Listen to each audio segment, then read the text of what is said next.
ಇತ್ತೀಚಿನ ಸಂಚಿಕೆಗಳನ್ನು ಜಾಹೀರಾತಿನ ಕಿರಿಕಿರಿ ಇಲ್ಲದೆ ನೋಡಿ.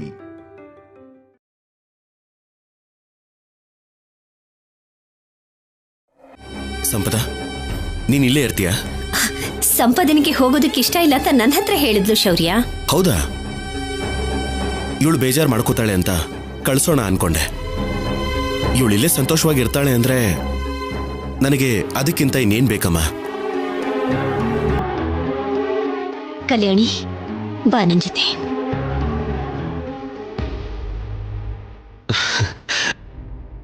ನೀನೇನಾದ್ರೂ ತಿಂದಿಯಾ ಇಲ್ವಾ? ಜ್ಯೂಸ್ ತಗೊಂಡ್ ಬರ್ತೀನಿ.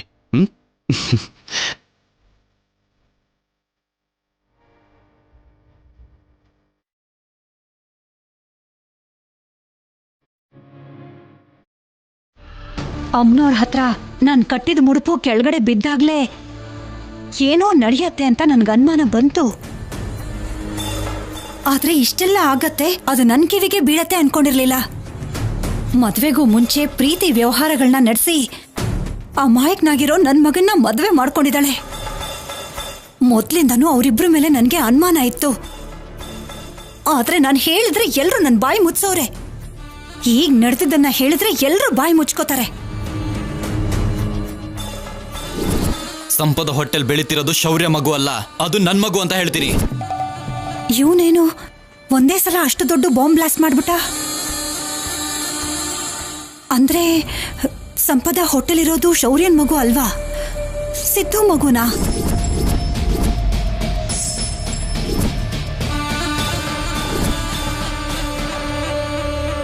ಸಂಪದ ಹೋಟೆಲಿ ಸಿದ್ದು ಮಗುನೇ ಇದ್ದಿದ್ರೆ ಸಂಪದ ಹೋಟೆಲಿರೋ ಮಗು ನನ್ ಮಗುನೇ ಅಂತಿದ್ದ ಅಲ್ವಾ?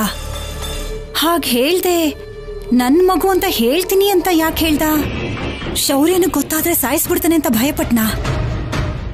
ಅದೇ ಆಗಿರತ್ತೆ. ಸಂಪದ ಹೋಟೆಲಿರೋದು ನಮ್ಮನೆ ವಾರಸ್ದಾರ ಅಲ್ಲ ಅನ್ಸತ್ತೆ. ಈ ವಿಷಯನ ಸಂಪದನೇ ಕೇಳಿ ತಿಳ್ಕೋಬೇಕು. ಸಿದ್ದು ಮಗುನೇ ಆಗಿದ್ರೆ ಸಂಪದ ನನ್ನ ಕೈಯಲ್ಲಿ ಸಾಯ್ತಾಳೆ. ಶೌರ್ಯ ಪಾಪ ಅವಳನ್ನ ಎಷ್ಟು ಪ್ರೀತಿಸ್ತಾ ಇದ್ದಾನೆ. ಆದ್ರೆ ಇವಳು ಇಷ್ಟೆಲ್ಲ ನಾಟಕ ಆಡ್ತಾ ಇದ್ದಾಳೆ. ನನ್ನ ಮಗ ಶ್ರೀರಾಮಚಂದ್ರ ಅಂಥವನಿಗೆ ಮೋಸ ಮಾಡೋದಿಕ್ಕೆ ಇವಳಿಗೆ ಮನ್ಸಾದ್ರೂ ಹೇಗ್ ಬಂತು? ಇಷ್ಟು ದಿನದಲ್ಲಿ ಒಂದು ದಿನನಾದ್ರೂ ಸಂಪದಾಗೆ ಒಂದು ಮಾತು ಬೈದಿಲ್ಲ.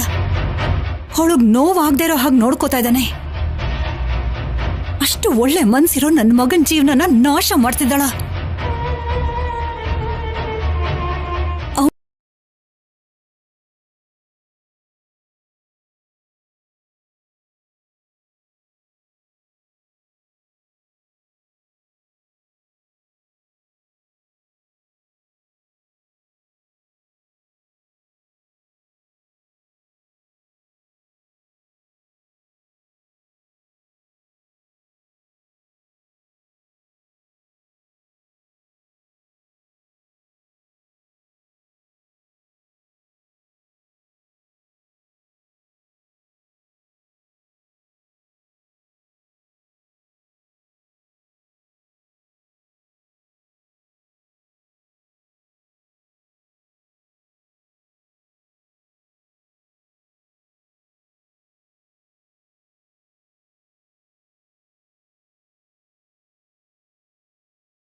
ನಿಜ ಗೊತ್ತಾದ್ರೆ ಅವಳನ್ನೇ ಸಾಯಿಸ್ಬಿಡ್ತೀಯ. ಇನ್ನೊಂದು ಸ್ವಲ್ಪ.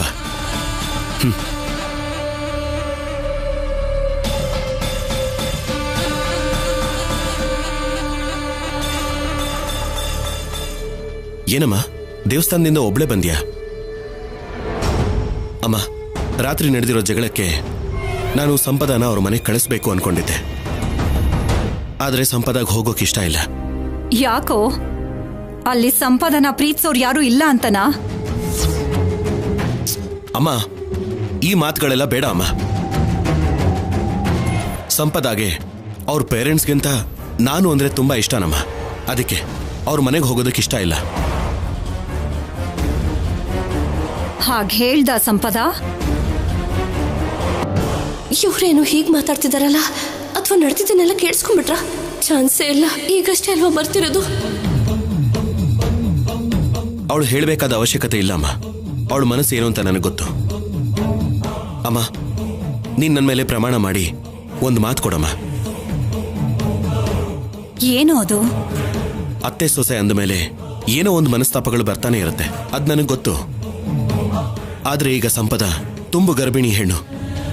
ನೀನ್ ಹೇಳೋ ಮಾತುಗಳಿಂದ ಅವಳಿಗೆ ಬೇಜಾರಾಗತ್ತೆ, ಟೆನ್ಷನ್ ಮಾಡ್ಕೋತಾಳೆ.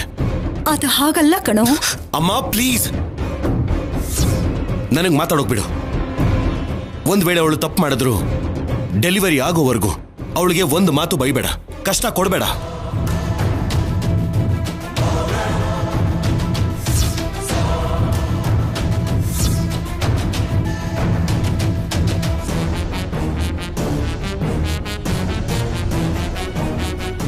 ಅವಳಿಗೆ ಡೆಲಿವರಿ ಆಗೋವರೆಗೂ ನಿನ್ನಿಂದ ಅವಳಿಗೆ ಬೇಜಾರಾಗಿದೆ ಅಂತ ಗೊತ್ತಾದ್ರೆ ನಿನ್ನ ಜೊತೆ ಇನ್ನು ಜೀವನದಲ್ಲಿ ಮಾತಾಡೋದಿಲ್ಲ, ಅಮ್ಮ ಅಂತಾನೂ ಕೂಡ ಕರೆಯೋದಿಲ್ಲ.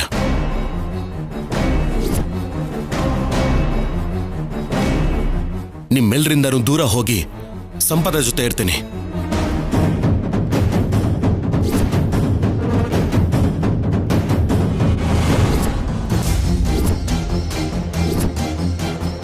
ಲೋ, ಯಾಕೋ ಇಷ್ಟು ಹುಚ್ಚು ಪ್ರೀತಿ ನಿನ್ಗೆ?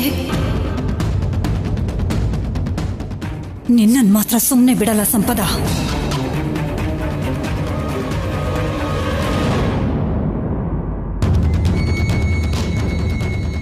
ಸಂಪದ ಬೈಯೋದೆ ನನ್ನ ಕೆಲಸನೇನೋ? ಅದಕ್ಕೆಲ್ಲ ನಾನು ಆಣೆ ಬೇರೆ ಮಾಡ್ಬೇಕಾ? ಏನು ಬೇಕಾಗಿಲ್ಲ. ನಿನ್ ಹೆಂಡತಿಗೆ ನಾನು ಏನೂ ಹೇಳಲ್ಲ, ಸರಿನಾ? ಒಂದು ವೇಳೆ ನಿನ್ ಹೆಂಡತಿ ನನ್ನ ಕೆನ್ನೆಗೇನಾದ್ರೂ ಹೊಡೆದ್ರು ಗಾಂಧೀಜಿ ಹಾಗೆ ಇನ್ನೊಂದು ಕೆನ್ನೆ ತೋರಿಸ್ತೀನಿ. ಅಹಿಂಸಾ ಸಿದ್ಧಾಂತನ ಪಾಲಿಸ್ತೀನಿ, ಸರಿನಾ? ಲವ್ ಯು ಅಮ್ಮ. ಸಂಪದ, ನಾನು ಅಂದ್ರೆ ನಮ್ಮಮ್ಮನಿಗೆ ಪ್ರಾಣ. ನನ್ನ ಸಂತೋಷಕ್ಕೋಸ್ಕರ ಏನ್ ಬೇಕಾದ್ರೂ ಮಾಡ್ತಾರೆ. ನನಗೆ ಮಾತು ಕೊಟ್ಟಿದಾರಲ್ಲ, ಇನ್ನೇನು ಹೇಳೋದಿಲ್ಲ ಅಂತ. ಏನು ಹೇಳೋದಿಲ್ಲ ಬಿಡು. ಸರಿನಾ? ಅಮ್ಮ, ನೀನೊಬ್ಳೇ ಬಂದಿದ್ಯಾ? ಅಜ್ಜಿ ಅವ್ರು ಯಾರೂ ಬರ್ಲಿಲ್ಲ, ಯಾಕೆ? ನನಗೆ ಸ್ವಲ್ಪ ತಲೆ ತಿರುಗ್ತಾ ಇತ್ತು, ಅದಕ್ಕೆ ಬಂದ್ಬಿಟ್ಟೆ ಕಣೋ. ದೇವ್ರಿಗೆ ಅಭಿಷೇಕ ಆದ್ಮೇಲೆ ಪೂಜೆ ಮಾಡಿಸ್ಕೊಂಡವ್ರೆಲ್ಲರೂ ಬರ್ತಾರೆ ಬಿಡು. ಸಿದ್ದು ಮತ್ತೆ ಕಲ್ಯಾಣಿ ಜಾತಕನ ಪುರೋಹಿತರಿಗೆ ತೋರಿಸಿ ಮದ್ವೆ ಮುಹೂರ್ತನ ಕೇಳ್ಕೊಂಡು ಬರ್ತಾರಂತೆ. ಓ ಹೌದಾ? ಸರಿ ಅಮ್ಮ. ಸಂಪದ, ನೀನ್ ಮೊದಲು ರೆಸ್ಟ್ ತಗೋ, ಬಾ.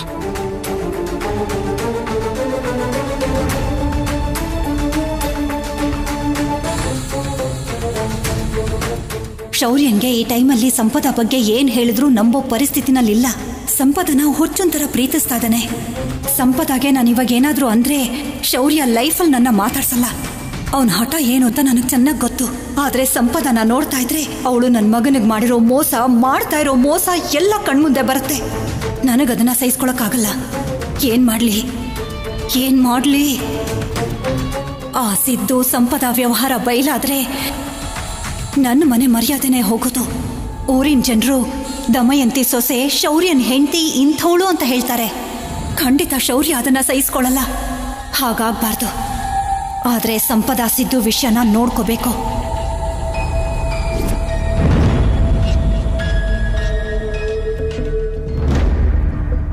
ಸಂಪದನ್ನ 5 years ಇಂದ ಲವ್ ಮಾಡ್ತಾ ಇದ್ದೀನಿ. ಇವಾಗ್ಲೂ ಕೂಡ. ನಿನ್ಗೂ ನನ್ಗೂ ಮಧ್ಯೆ ಯಾವ ಸಂಬಂಧನೂ ಇಲ್ಲ. ನನ್ನ ಮರ್ತು ಹೋಗು ಪ್ಲೀಸ್. ನನ್ನ ಜೀವನ ನಾಶ ಮಾಡ್ಬೇಡ. ಏನಿಲ್ವಾ?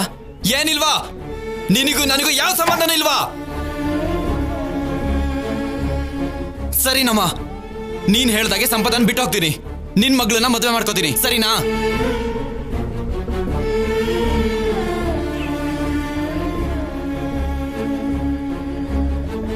ಗೊತ್ತಿರೋನೆ ಓಡ್ ಹೋದ ಅಂದ್ರೆ ಕಲ್ಯಾಣಿ ಎಂತವಳು ಅಂತ ಊರೆಲ್ಲ ಮಾತಾಡ್ಬೇಕು. ಕಲ್ಯಾಣಿ ಲೈಫು ಸ್ಪಾಯ್ಲ್ ಆಗ್ಬೇಕು.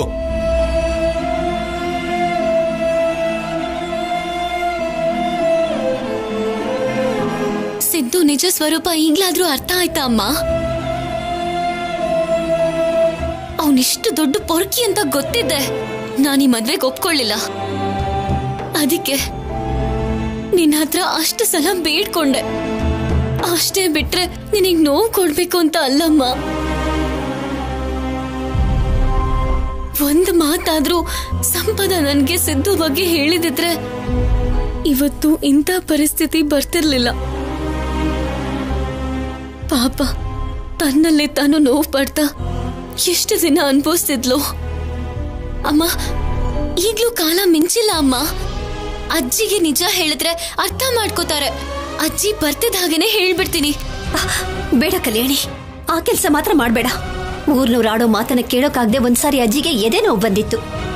ನಿನ್ನ ನಿಶ್ಚಿತಾರ್ಥ ಆಗೋವರೆಗೂ ನಿಮ್ಮ ಅಜ್ಜಿ ನಿನ್ನ ಬಗ್ಗೆನೇ ಯೋಚನೆ ಮಾಡ್ತಾ ಎಷ್ಟು ದಿವಸ ನಿದ್ದೆ ಮಾಡ್ದೇನೆ ಒದ್ದಾಡಿದ್ರು ಅಂತ ನನಗ್ ಗೊತ್ತು. ಈಗಷ್ಟೇ ಸ್ವಲ್ಪ ನೆಮ್ಮದಿಯಾಗಿದ್ದಾರೆ. ಆದ್ರೆ ಹಸೆ ಮಣೆ ಮೇಲೆ ಮದ್ವೆ ನಿಂತೋದ್ರೆ ತಡ್ಕೋತಾರ ಅಮ್ಮ? ನಾನು ಅದನ್ನೇ ಯೋಚನೆ ಮಾಡ್ತಿದ್ದೀನಮ್ಮ. ಮದ್ವೆ ನಡೆಯೋದಕ್ಕೆ ಇನ್ನು 10 ದಿನ ಟೈಮ್ ಇದೆ ಅಲ್ವಾ? ಅಷ್ಟರಲ್ಲಿ ಏನಾದ್ರೂ ಒಂದು ಯೋಚನೆ ಮಾಡೋಣ. ಅಂದ್ರೆ ಸಿದ್ದು ಬಗ್ಗೆ ಅಲ್ಲಿವರೆಗೂ ಯಾರಿಗೂ ಹೇಳ್ದೇನೆ ಇರು ಅಂತಿದ್ಯಾ? ಸಿದ್ದು ಬಗ್ಗೆ ಹೇಳಿದ್ರೆ ಸಂಪದನ್ ಜೀವನನ ನಾವೇ ಕೈಯಾರೆ ಹಾಳು ಮಾಡ್ದಾಗತ್ತೆ ಕಲ್ಯಾಣಿ. ನಿನ್ನ ಮದ್ವೆ ನಡೆಯುತ್ತೆ ಅಂತ ತುಂಬಾ ಸಂತೋಷದಿಂದ ಕುಲದೇವರಿಗೆ ಸೀರೆನ ಸಮರ್ಪಿಸೋದಕ್ಕೆ ಹೋಗಿದ್ದಾರೆ. ಪೂಜೆ ಮುಗಿಸ್ಕೊಂಡು ಬರೋವರೆಗೂ ಈ ಮದ್ವೆ ನಡೆಯೋದಿಲ್ಲ ಕಲ್ಯಾಣಿ. ಸಿದ್ದು ಇಂಥವನು ಅಂತ ಗೊತ್ತಾದ್ರೆ ನನ್ನ ಮೊಮ್ಮಗಳ ಜೀವನನ ನಾನೇ ನಾಶ ಮಾಡ್ದೆ ಅನ್ನೋ ನೋವಿನಿಂದ ಅವರ ಹೃದಯ ನಿಂತು ಹೋಗುತ್ತೆ ಕಲ್ಯಾಣಿ. ನಾವು ಅಮ್ಮನ ಹತ್ರ ಸಿದ್ದು ವಿಷಯ ಹೇಳಿದೀವಿ ಅಂತ ಗೊತ್ತಾದ್ರೆ ಸಿದ್ದು ಸುಮ್ಮನೆ ಇರ್ತಾನ? ಅವನೇನ್ ಮಾಡ್ತೀನಿ ಅಂತ ಹೇಳಿದ್ದೇನೆ ಅನ್ನೋದು ನೆನಪಿದ್ಯಾ? ನಿಮ್ಮಲ್ಲಿ ಯಾರಾದ್ರೂ ನಮ್ಮ ಮಧ್ಯೆ ನಡೆದಿರೋದನ್ನ ಲೀಕ್ ಮಾಡಿದ್ರಿ ಅನ್ಕೊಳ್ಳಿ. ಹೇಳದ್ನಲ್ವಾ, ಸಂಪದ ಹೊಟ್ಟೆಲಿರೋ ಮಗು ನನ್ ಮಗು ಅಂತ ಹೇಳ್ತೀನಿ. ಅವನು ಹೇಳ್ದಾಗೇನೆ ಮಾಡ್ಬಿಡ್ಬಹುದು. ಆಗ ನಾವು ಊರಲ್ಲಿ ತಲೆ ಎತ್ಕೊಂಡು ತಿರುಗಾಡೋದಕ್ಕಾಗಲ್ಲ. ಶೌರ್ಯ ಸಂಪದ ಒಟ್ಟಿಗೆ ಜೀವನ ಮಾಡೋಕ್ಕಾಗತ್ತಾ? ಮೊದಲೇ ನಾಳೆನೋ ನಾಡಿದ್ದು ಅವ್ರಿಗೆ ಮಗು ಕೂಡ ಆಗತ್ತೆ.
ಅನ್ಕೊಂಡೆ ನಡೆದಿದ್ದನ್ನ ನೆನೆಸ್ಕೊಂಡು ಬೇಜಾರು ಮಾಡ್ಕೊಳ್ತಿರ್ತೀಯ ಅಂತ. ಅದಕ್ಕೋಸ್ಕರನೇ ಬಂದೆ. ನೋಡು ಸಂಪದ, ಪ್ರೀತಿಸೋದು ತಪ್ಪಲ್ಲ. ಮದ್ವೆ ಆದ್ಮೇಲೆ ಜೀವನ ಪೂರ್ತಿ ಒಂದಾಗಿರ್ಬೇಕು ಅಂತ ಅಂದುಕೊಳ್ಳೋದು ತಪ್ಪಲ್ಲ. ಆದ್ರೆ ಮದ್ವೆ ಆದ್ಮೇಲೂ ಕೂಡ ಗಂಡನ ಬೇಡ ಅನ್ಕೊಂಡು ಬೇರೊಬ್ಬರನ್ನ ಮನಸ್ಸಿನಲ್ಲಿ ಇಟ್ಕೊಳ್ಳೋದು ತಪ್ಪು. ಹಾಗೆ ಮಾಡೋದ್ರಿಂದ ಎಲ್ಲರ ಜೀವನನೂ ನಾಶ ಆಗೋಗ್ಬಿಡುತ್ತಲ್ವಾ? ಆದ್ರೆ ಆ ತಪ್ಪನ್ನ ನೀನು ಮಾಡ್ತಿಲ್ಲ. ಸಿದ್ದು ನಿನ್ ಪರಿಸ್ಥಿತಿನ ಅರ್ಥ ಮಾಡ್ಕೊಳ್ದೇನೆ ನಿನ್ ಹಿಂದೆ ಬೀಳ್ತಾ ಇದ್ದಾನೆ. ಅದನ್ನ ನಾವು ಅರ್ಥ ಮಾಡ್ಕೊಂಡಿದ್ದೀವಿ. ನೀನ್ ಅದನ್ನೆಲ್ಲ ನೆನೆಸ್ಕೊಂಡು ಬೇಜಾರು ಮಾಡ್ಕೋಬೇಡ. ಸಿದ್ದು ದುಡ್ಡು ತಗೊಂಡು ಹೊರಟೋದ್ರೆ ಎಲ್ಲ ಪ್ರಾಬ್ಲಮ್ಮು ಸಾಲ್ವ್ ಆಗೋಗ್ಬಿಡುತ್ತೆ. ಈಗ ಬಂದಿರೋ ಪ್ರಾಬ್ಲಮ್ಮು 17 ವರ್ಷಗಳ ಹಿಂದೆ ನನ್ನ ಜೀವನದಲ್ಲಿ ಕೂಡ ಬಂದಿತ್ತು ಸಂಪದ. ಮಾಧುರಿ ಕೂಡ ಸಿದ್ದು ಹಾಗೇನೆ ನಡ್ಕೊಂಡ್ಲು. ಮುಂದೆ ಇಂಥ ಪ್ರಾಬ್ಲಮ್ ಬರುತ್ತೆ ಅಂತ ನನಗೆ ಮೊದಲೇ ಗೊತ್ತಾಗ್ಲಿಲ್ಲ. ಮಾಧುರಿಯಿಂದ ನನ್ನ ಜೀವನ ಎಲ್ಲ ಕತ್ಲಾಗೋಯ್ತು. ಅದೇ ಪರಿಸ್ಥಿತಿನ ಮತ್ತೆ ನೋಡ್ತಿದ್ದೀನಿ. ಆದ್ರೆ ಮಾಧುರಿ ಹಾಗೆ ನಿನ್ ತಪ್ಪು ಮಾಡ್ತಿಲ್ಲ ಸಂಪದ. ಸಂಬಂಧಕ್ಕೆ ಬೆಲೆ ಕೊಡ್ತಾ ಇದೀಯಾ. ಆಗಿದ್ದನ್ನೆಲ್ಲ ಕೆಟ್ಟ ಕನಸು ಅಂತ ಮರ್ತು ಬಿಡಮ್ಮ. ಪದೇ ಪದೇ ಯೋಚನೆ ಮಾಡಿ ಆರೋಗ್ಯನ ಹಾಳು ಮಾಡ್ಕೋಬೇಡ. ಅವಳ ಆರೋಗ್ಯ ಯಾಕೆ ಹಾಳಾಗತ್ತೆ? ಎಲ್ಲಿ ಜನಗಳಿಗೆ ವಿಷಯ ಗೊತ್ತಾದ್ರೆ ಮರ್ಯಾದೆ ಹೋಗುತ್ತೋ ಅಂತ ನಮಗಲ್ವಾ BP ಶುಗರು ಬಂದು ಆರೋಗ್ಯ ಹಾಳಾಗೋದು. ಸಿದ್ದು ವಿಷಯ ನಮ್ಮ ಮೂವರ ಮಧ್ಯೆನೇ ಸಮಾಧಿ ಆಗ್ಬಿಡ್ಬೇಕು. ಕಲ್ಯಾಣಿಗೂ ಕೂಡ ಯಾರಿಗೂ ಹೇಳ್ಬೇಡ ಅಂತ ಹೇಳಿದ್ದೀನಿ. ಯಾವ ಪರಿಸ್ಥಿತಿಲೂ ಶೌರ್ಯನಿಗೆ ಹೇಳ್ಬೇಡ ನೀನು. ಅಪ್ಪಪ್ಪಪ್ಪಪ್ಪಪ್ಪ, ಎಷ್ಟು ಚೆನ್ನಾಗಿ ಹೇಳ್ತಿದ್ಯಮ್ಮ ಅನುಪಮ. ಮೇಲೇನೋ ನನ್ನ ಮಗನ ಮೇಲೆ ಪ್ರೀತಿ ಇರೋ ತರ ನಾಟಕ ಮಾಡ್ತೀಯ, ಆದ್ರೆ ಇಲ್ಲಿ ಅವನ್ ಬೆನ್ನಿಗೆ ಚೂರಿ ಹಾಕೋ ಕೆಲಸ ಮಾಡ್ತಿದ್ಯಾ. ಅದು ಗೊತ್ತಿಲ್ಲದೆ ನನ್ನ ಮಗ ನಿನ್ನ ಅಮ್ಮ ಅಮ್ಮ ಅಂತ ನಿನ್ ಹಿಂದೆನೆ ಓಡಾಡ್ತಾ ಇದ್ದಾನೆ. ಈಗ ನಿನ್ನ ಯೋಚನೆ ಏನಿದ್ರು ನಿನಗೆ ಹುಟ್ಟೋ ಮಗು ಬಗ್ಗೆ ಇರಬೇಕು, ನಿನ್ನ ಗಂಡನ ಬಗ್ಗೆ ಇರಬೇಕು. ಇವರಿಬ್ಬರೇ ನಿನ್ನ ಪ್ರಪಂಚ ಅಂತ ನೀನು ಬದುಕಬೇಕು. ನಿನ್ನ ಕಷ್ಟಗಳನ್ನ ನೀನೇ ದೂರ ಮಾಡಿಕೊಂಡು ಜೀವನನ ಅಂದವಾಗಿ ಬದಲಾಯಿಸ್ಕೋಬೇಕು, ಸರಿನಾ? ಬದಲಾಯಿಸ್ಕೋತಾಳೆ. ಇಷ್ಟೆಲ್ಲ ಆದ್ಮೇಲೂ ನನ್ನ ಹತ್ರ ನನ್ನ ಮಗನ ಹತ್ರ ಇಷ್ಟೆಲ್ಲಾ ವಿಷಯನ ಮುಚ್ಚಿಟ್ಟಿರೋ ಇವಳನ್ನ ನಾನು ಸುಮ್ಮನೆ ಬಿಟ್ಬಿಡ್ತೀನಾ? ಈ ದಮಯಂತಿ ಅಂದ್ರೆ ಯಾರು ಅಂತ ತೋರಿಸ್ತೀನಿ. ನನ್ನ ಮಗ ನಿನ್ನ ಮೇಲೆ ತೋರಿಸ್ತಾ ಇರೋ ಪ್ರೀತಿಗೆ ಅವನ್ ಎಲ್ಲಿ ನನ್ನಿಂದ ದೂರ ಆಗಿ ಹೋಗ್ತಾನೋ ಅಂತ ಕಪಾಳ ಪಾರಿಸಿ ಕುತ್ಕೆ ಹಿಡಿದು ಆಚೆ ತಳ್ದೆ ಬಿಟ್ಟಿದೀನಿ ಅಷ್ಟೇ. ಇಲ್ಲ ಅಂತಿದ್ರೆ ನನ್ನ ಕಡೆಯಿಂದ ಡೈರೆಕ್ಟ್ ಆಗಿ ಶೌರ್ಯಂಗ್ ಗೊತ್ತಾಗೋ ಅಂತ ಕೆಲಸನ ನಾನು ಯಾವುದು ಮಾಡಲ್ಲ. ಆದ್ರೆ ನಾನು ಮಾಡಬೇಕಾಗಿರೋದನ್ನ ಮಾಡೇ ಮಾಡ್ತೀನಿ.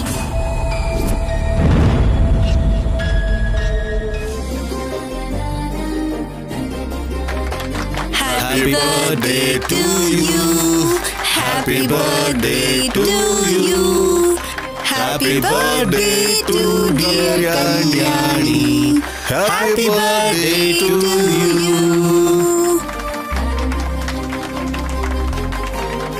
Happy birthday to you. ನನ್ಗಲ್ಲ, ನೀನಮ್ಮ ಅಂತ ಕರೆಯೋ ಅನುಪಮಂಗ್ ತಿನ್ಸು.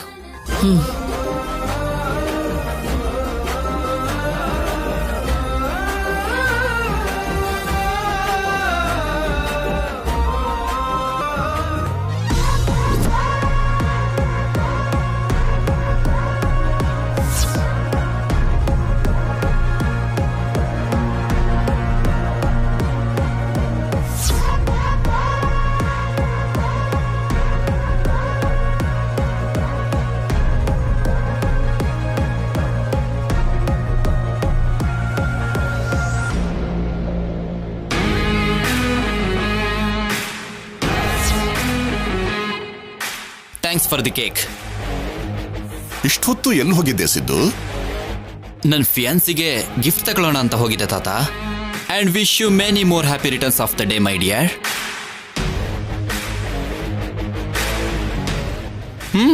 ತಗೋ ಕಲ್ಯಾಣಿ, ತಗೋ. ನಿನ್ ಗಂಡ ಆಗೋನು ನಿನ್ ಉಡುಗೊರೆ ಕೊಡ್ತಿದ್ದಾನಲ್ವಾ, ತಗೋ.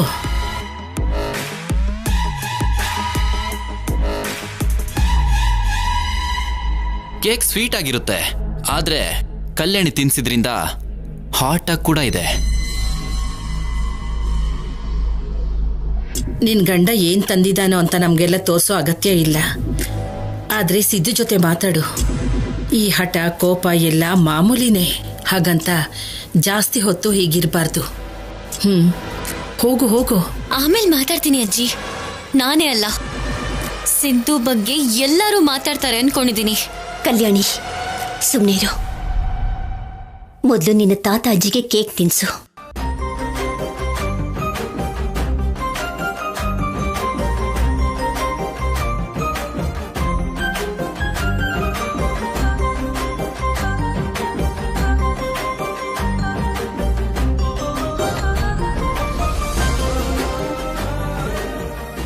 ದೀರ್ಘಾಯುಷ್ಮಾನ್ ಭವ.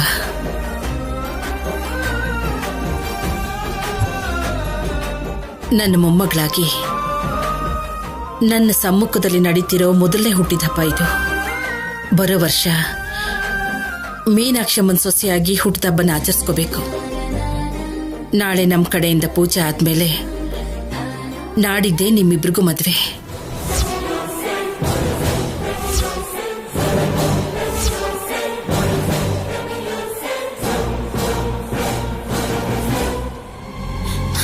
ಅಜ್ಜಿ, ನಾಡಿದ್ದೆ ಮದ್ವೆ ಯಾಕೆ? ಅದು ಇಷ್ಟು ಸಡನ್ ಆಗಿ? ದೇವಸ್ಥಾನಕ್ಕೆ ಹೋಗಿದ್ದಾಗ ಪುರೋಹಿತರು ನಿಮ್ಮಿಬ್ರು ಜಾತಕನ ನೋಡಿ ನಾಡಿದ್ದೇ ಒಳ್ಳೆ ಮುಹೂರ್ತ ಇದೆ, ಆ ಮುಹೂರ್ತದಲ್ಲಿ ನಿಮ್ಮ ಮದುವೆ ನಡೆದ್ರೆ ಈ ಮನೆ ಸಂತೋಷವಾಗಿರುತ್ತೆ ಅಂತ ಹೇಳಿದ್ರು.